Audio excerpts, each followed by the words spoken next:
bangsa halus hampir sama, artinya tidak sama dengan kehidupan manusia. Hampir sama, mereka juga pernah sakit, mereka juga ingin disanjung, mereka juga ingin dipuja. Bahkan manusia juga banyak yang ingin dipuja, banyak yang menangis, manusia banyak yang bahagia. Dan hampir ada kemiripan kehidupan mereka itu. Mereka apabila rumahnya diganggu atau rumahnya dibongkar, bahasa seperti juga marah. Seperti kita apabila punya rumah terus kita diusir saja kan juga marah.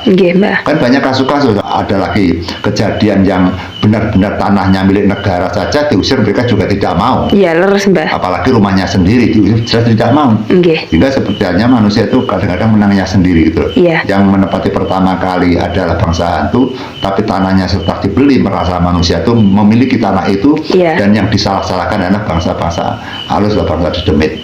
Nah, inilah kita pelajari, Mbak, sehingga kita agar adil, agar kita itu benar-benar menghamba pada Tuhan itu dengan walas dan asih gitu. Rumusnya kita bersembah itu walas dan asih kepada siapapun.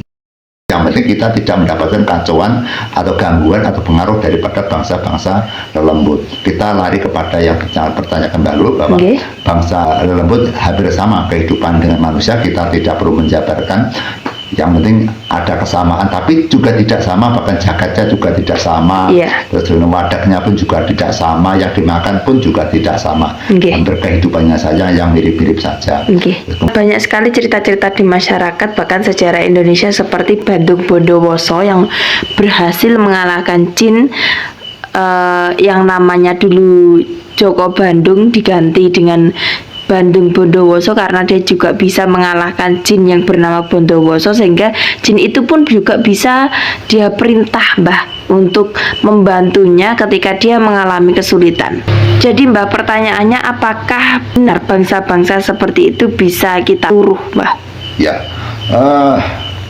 Manusia yang memiliki kekuasaan yang tinggi atau kepikiran yang tinggi atau ilmu yang tinggi, maka mereka juga bisa untuk mengerak atau memerintahkan bangsa-bangsa yang bersifat halus. Ada pula yang mereka punya kesaktian yang tinggi, bangsa halus akan bertekuk lutut, akan pasrah sumah, akan sentiko dawuh apabila mereka ditaklukkan dengan berbagai macam bentuk jenis ilmu yang kelas tinggi. Enggak ada yang karena mereka orang baik, bangsa lelembut patuh tunduk kepada bangsa orang-orang yang bersifat suci. Ada lagi orang yang punya kesaktian yang kelas tinggi, mereka bisa mengalahkan dengan kekuatan bangsa dedemit atau bangsa jin. Akhirnya mereka itu berhak atau mereka itu dengan mudah untuk memerintah atau menyuruh kepada bangsa-bangsa astral atau bangsa-bangsa jin atau bangsa-bangsa dedemit. Ada dua jalur itu, Mbak. Ada orang baik yang bisa memerintahkan, ada juga ada orang yang bisa menaklukkan, juga bisa memerintahkan. Sehingga tentang hal apa itu bangsa astral itu apabila sudah takluk kepada manusia, maka mereka diperintah apapun mereka mau, Mbak. Sehingga dia seperti bendoro dengan abdi, dengan sentiko dawuh. Tapi bagi orang-orang yang tertentu yang memang disegani oleh bangsa astral. Kita pun juga pernah punya pengalaman di era 1996 atau mungkin 1995 pada saat kita itu mengadakan tirakatan yaitu topong alam sekitar 41 malam yang berada di Desa Sidowarak, Kecamatan Kemang, Kabupaten Kediri. Bagi yang memiliki desa itu mungkin dia akan tahu. Saya dulu itu di situ kenal dengan Pak Kami Tua Sepuh, dengan Pak Delang Siswoyo, sehingga kami di situ dilindungi oleh teman kami yang bernama Pak Delang Siswoyo. Sehingga kami tamat 41 hari. Pada saat itu kita pergi ke kota, kemudian bapak saya datang hanya memberikan satu lembar surat yang isinya surat tadi hanya saya disuruh pulang karena bapak punya kesusahan yang besar. Setelah surat saya baca, saya langsung pulang di Desa Ndawuduk, Kecamatan Ngadulwe, Kabupaten Kediri. Saya bersama Pak Siswoyo juga itu. Jadi kemudian saya dan Pak Siswoyo, saya mendatangi rumah saya. Kemudian ibu saya bilang bapak berminggu-minggu sudah tidak berani keluar rumah karena malu. Tanya sendiri. Saya masuk ke kamar tidur bapak. Akhirnya di kamar tidur bapak itu dengan berkerudung atau kemulan dengan spray. Spray kasur itu. Nah, seperti pocong saja. Terus saya bilang, Pak, ada pemanggil saya. Bapak langsung terkejut sekali, langsung duduk itu menggeh-menggeh berdapat sesak itu. Dia bercerita bahwa bapak saya kan sebagai pujangga manten, tukang nemok manten. Akhirnya di dalam satu desa itu, di desa Dawung Beduk itu, atau satu desa itu, Bapak diperintahkan untuk sebagai dukun atau pujangga menemukan manten. Nggih. Dukun manten, Mbak ya. Nggih. Setelah manten laki-laki dan manten perempuan diketemukan, belum sampai Bapak itu mengambil tindakan mengerjakan seperti yaitu mencuci kakinya manten laki-laki, tiba-tiba ada yaitu ular weling sekitar ada 3 atau 4 meter, Mbak. Itu di mana posisi Itu ular? di jalan raya.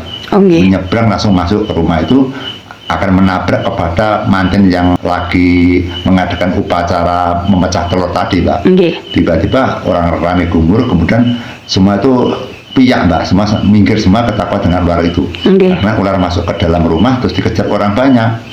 Ternyata ular itu masuk ke kamar mandi.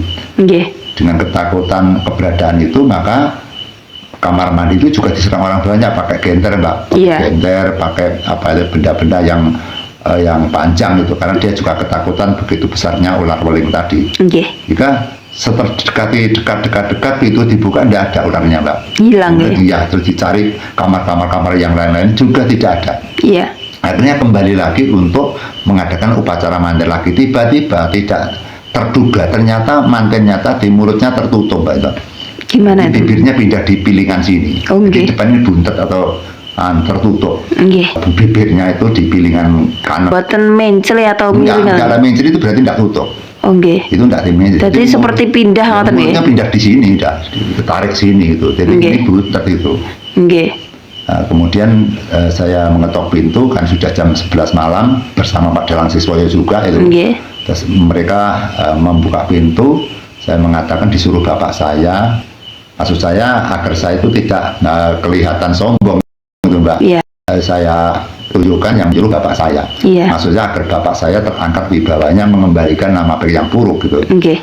Akhirnya saya mengizinkan izin kepada yang punya rumah agar saya diizinkan untuk mengobati mertuanya. Itu kan malu, Mbak, Nggih. akan membangunkan menantunya kan malu. Nggih. Diminta untuk besoknya. Ya, padahal dari Dawung Beduk menuju ke Pelemahan Sidoarjo itu Jauh ya? sekali. Nggih. Itu ada sekitar 70 kilo itu, Mbak. Nggih. Saya hanya memaksa agar malam ini harus Selesai. itu. Nggih. Terus kemudian mereka bertanya, kan mereka ragu, obat dari mana, Mas? Ini dari bapak saya, nanti saya hanya ditugaskan untuk mengoles, Pak. Ini sudah disembuhkan, bapaknya nggak cocok, nggak sembuh, Mas. Baru ke Tulungagung, katanya gurunya juga tidak mempan gitu. Nggih. Ini lain, Pak, ini pengobatannya lain, Pak. Saya tetap ngengkel saja, Mbak, itu. Nggih. Kemudian saya memaksa kepada orang tuanya agar menggugah atau membangunkan laki-lakinya juga keluar, Mas, ini tolong dijaga, saya ditugaskan untuk mengobati saja, tidak ada unsur apapun. Nggih. Nanti dilihat tangan saya, sehingga penjenengan harus nunggoni, Iya. penjenengan harus didampingnya gitu loh. Ya kita biar, kan itu kan bukan mukrim, Bang, maksudnya. Jadi kita Iya. harus berhati-hati, jangan sampai nanti tertuduh sebagai orang yang melecehkan orang lain gitu. Nggih. Kemudian saya masuk ke kamar mandi itu, membaca Fatihah dan bersolawat. Nggih. Setelah itu saya akan keluar dari kamar mandi, kemudian kita merinding, Mbak. Nggih. Merinding seperti kedinginan, Nggih. dingin sekali. Terus saya terus lurus menuju ke kamar manten tadi, Nggih. kamarnya manten berdua tadi. Terus kemudian setelah saya menemui suaminya, Mas, tolong diperlihatkan tangan saya ini. Kita tidak punya tujuan apapun, kita hanya tujuan untuk Mengobati. pertolongan mengobati yaitu istri ini sampean. Nggih. Saya disuruh oleh bapak saya untuk mengoleskan obat untuk istri sampean. Di Nggih. dalam saya mengoleskan itu, saya hanya bilang, saya mohon agar semua penghuni yang berada di sekitar tempat pertapaan saya supaya membantu menghancurkan penggangguan-gangguan bangsa lembut yang ada di sini, Nggih. bangsa lembut yang mengganggu mulutnya perempuan ini. Sehingga hal ini sengaja memang kita do, Mbak.